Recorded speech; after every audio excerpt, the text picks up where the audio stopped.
오늘도 클릭해주셔서 감사합니다. 구독과 좋아요 부탁드립니다.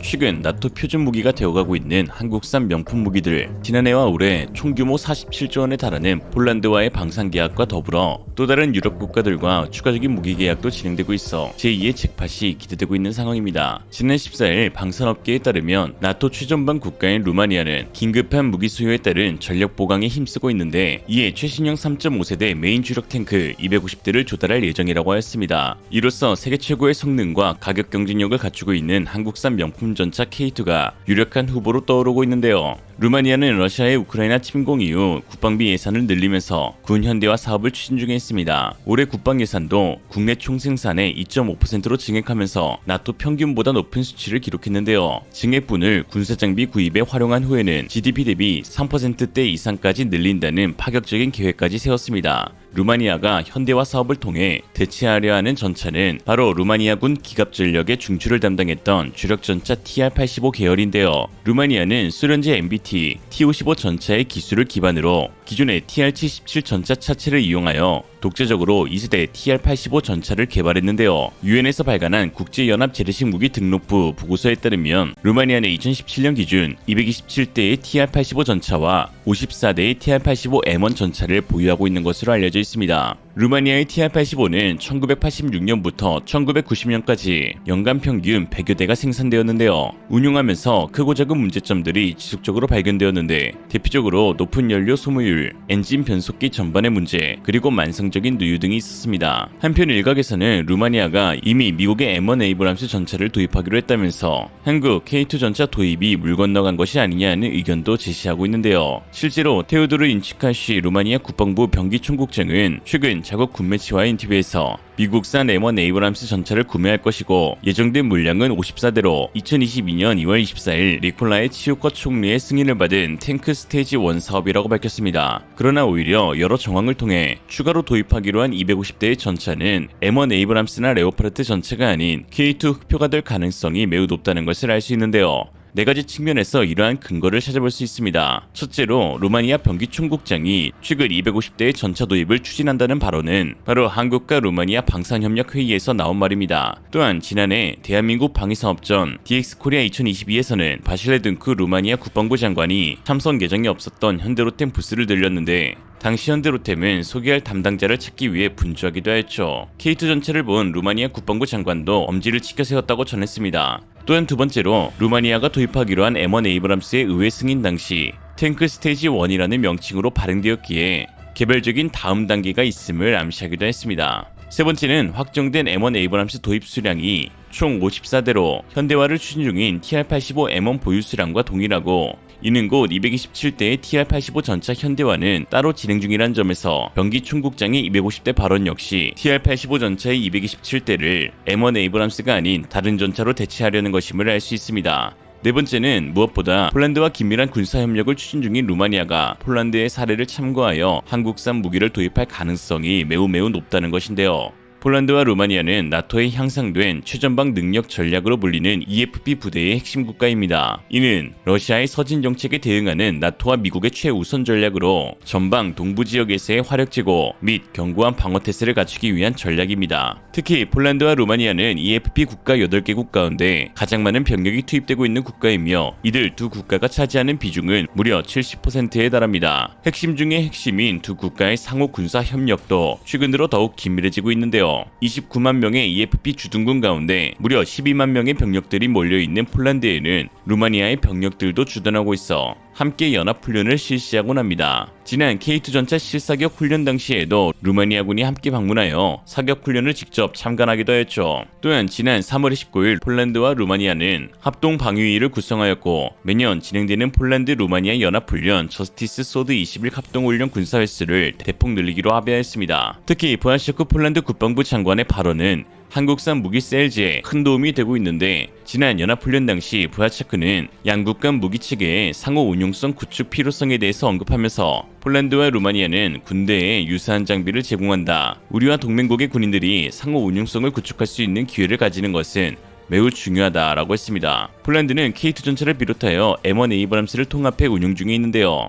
현재 총 366대의 M1 계열 전차를 도입할 예정이며 그중 250대는 최신형인 SEPB3 버전으로 나머지 116대는 중고 M1A1 에이브람스 전차를 도입하기로 했습니다. K2 전차는 한국에서 직도입하는 K2와 PL 버전 500대 그리고 현지 생산하는 500대의 K2 PL을 합쳐 1000대를 운용하기로 했습니다. K2 전차와 M1 에이브람스의 비율은 7대3이죠. 군수 체계에서 통합된 하나의 체계를 운용하는 것은 유지보수나 군수지원 그리고 훈련에서도 유리한 측면이 있기에 폴란드의 이러한 두 가지 메인 전차 운용 방식은 다소 의아하기도 합니다. 아무리 K2 전차가 나토 표준 전차이고 또 미국의 전차와 상호 운용이 가능하다 하더라도 엄연히 다른 장비를 사용하는 무기체계이기 때문이죠. 인도네시아가 욕먹는 이유 중 하나가 아무런 개념과 생각도 없이 공군 전투기를 세계 각국에서 컬렉션하듯 모으고 있기 때문입니다. 도입할 때에는 여러 전투기를 받으니 강국 같아 보이고 기분이야 좋겠지만 추 배보다 배꼽이 더 큰 운용유지 비용 청구서를 들고 질질 짤게 뻔합니다. 이에 폴란드 내부에서도 K2와 M1을 함께 도입하는 것은 무의미한 이중 지출이라는 비판도 제기되었는데요.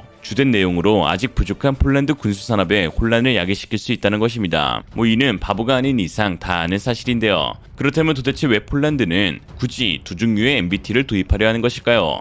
정치적 이유, 기술 이전, 국가 간 이해관계 등을 차치하고 가장 큰 이유는 폴란드의 전차 운용 방식에 따른 효율을 극대화하기 위해서입니다. 이는 K2 전차 및 에이브람스 도입을 총괄한 마체이 자블로스키 육군 무기 도입 검열관의 발언에서 알 수 있었는데요. 그는 우선 각 전차를 운용하는 사단부터 다르다며 제18 기계화 사단 전체의 에이브람스 전차가 제16 기계화 사단의 K2와 K2PL 전차가 보급된다라고 했죠. 이 사단들의 구성과 주요 작전들은 서로 다른데요. 제18 기계화 사단 사령부가 위치한 곳은 수도 바르샤바에서 멀지 않은 시에들체로 무거운 중장갑을 둘러싸고 있는 에이브람스의 뛰어난 방어력을 기반해 진격하는 적군과의 전투에서 주도권을 잡고 전면전에서 큰 이점을 얻을 수가 있습니다. 에이브람스를 처음 배치한 곳도 수도 방위군인 젤 바르샤바 기갑여단이죠. 그러나 K2 전차가 배치된 곳은 제16 기계화 사단으로 모두 러시아 칼리닝그라드 영토와 접경인 폴란드 북동부에 위치해 있습니다. 이곳은 긴장감 높은 최전방 지역이라고 볼 수 있는데 특히 폴란드 북동부 지역인 원미아, 마주리, 수바키 간격 등이 위치한 바르미아 마주리 지역은 카르파트 산맥 사이에 위치해 있어 지형 변화가 다양하며 습지와 호수 그리고 진흙의 형성이 쉬운 곳으로 알려져 있습니다. 풍부한 강수량으로 인해 숲이 우거진 산악 지역 및 진흙탕이 엄청나게 많죠.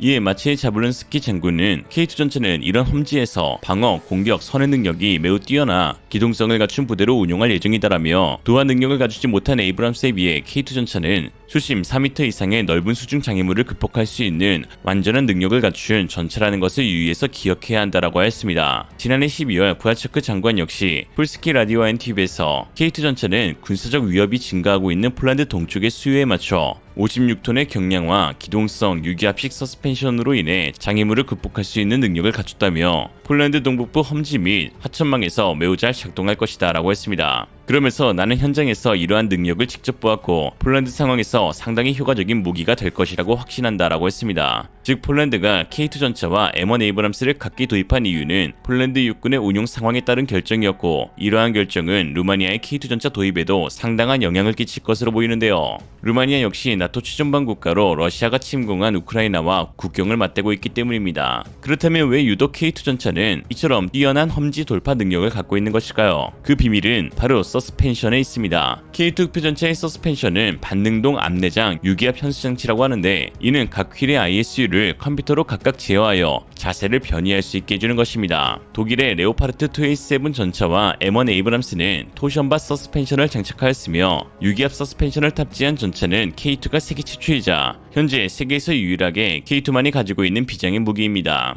반능동 제어를 통해 주행 중 요철 상태의 노면에 따라 각 휠의 유기압 서스펜션에 밀봉된 질소가스의 양을 조절하여 휠의 변이를 조절할 수 있게 되는데요. 특히 진흙과 같은 험지를 전차가 돌파할 수 있게 해주는 데에 탁월한 성능을 발휘합니다. 진흙탕을 만난 전차는 앞내장형 서스펜션 시스템의 유기압 실린더를 통해 압력을 순간적으로 증가시키고 이는 트랙의 로드암을 앞으로 밀어내어 트랙과 지면 사이의 압력을 높이는 것입니다. 압력이 증가함에 따라 트랙의 휠 또는 트랙 플레이트는 진흙에 더 깊게 깊게 파고들어 관통하게 되죠. 이로 인해 트랙과 지면 사이에 더 많은 압력이 발생하게 되고 전차는 더욱 손쉽게 진흙을 돌파할 수 있게 됩니다. 이 밖에 K2 전차에는 세계 최초로 동적 궤도 장력 조절기를 개발하여 주행 시 궤도가 이탈할 가능성을 최대한 방지해 줄 수 있으며 전고를 최저로 낮춘 상태에서도 주행이 가능합니다. 이러한 개념 자체는 미 육군 트레딕에서 M1 계열 전차를 위해 개발한 것이 시초였지만 결국 비용 문제로 인해 실제 적용되지는 못했습니다. 그러나 우리 개발자들은 혼신의 힘을 다해 영혼을 갈아 넣어 독자적인 기술력을 확보했고 가성비는 기본으로 깔고 들어가는 한국이기에 그 어렵다던 비용 문제도 해결해내었습니다. ADD가 시험평가 중 궤도를 억지로 벗겨내려고 가진 노력을 다했지만 실패했을 정도로 상당한 수준의 신뢰성을 확보했으며 전투 중 치명적인 기동불능 상태에 빠질 가능성을 획기적으로 줄였다는 점에서 큰 의의가 있다고 말할 수 있죠. 알면 알수록 한국의 우수한 기술력에 놀라움을 감출 수가 없는데 폴란드 역시 최근 맺어진 양국 간 수출 협력 품목을 보고 한국의 우수한 기술력에 놀랍다며 부러움과 동시에 자국의 기술력 증진이 시급하다는 목소리를 내고 있습니다. 지난 14일 한국과 폴란드 양국의 협력이 체결된 날 폴란드 두다 대통령은 다양한 종류의 신선한 과일과 채소에 대한 수출을 진행한다 하니 대부분의 폴란드 네티즌들은 저쪽은 전기차, 배터리, 반도체, 방산, 원전을 가져왔는데 우리가 제안하는 건 꼴랑 채소냐 라는 반응을 보였습니다. 그들은 첨단 기술이고 우리는 야채입니다. 정치인들은 30년간 무엇 했습니까? 브라보, 우리가 보내야 할 유일한 것은 음식입니까? 우리는 저개발 수준에 있습니까? 라고 했습니다. 그러나 사실 우유나 과일 그리고 닭고기 등을 포함한 육개 같은 식량도 매우 중요한 자원이죠. 폴란드 네티즌들이 우리나라 과일값을 보면 저런 소리가 쏙 들어갈 텐데 물론 입장을 바꿔놓고 생각해보면 충분히 이해가 가기도 합니다. 그나저나 불과 70년 전 6.25 전쟁으로 황폐화된 대한민국이 대유럽 수출 품목을 두고 전기차, 배터리, 방산, 반도체, 원전이라니 소름돋게 놀랍긴 하네요. 진정한 친구 국가 폴란드와 한국 서로 도우면서 함께 오래가길 바라봅니다. 오늘의 한 줄 평, 한국인들에게 치킨 가격을 사수한다는 건 전쟁을 치르는 것만큼이나 치열하다. 이상으로 리얼리즘이었습니다. 여러분의 생각은 어떠신가요? 현명하고 지혜로운 여러분의 의견을 지금 댓글에 남겨주세요. 감사합니다.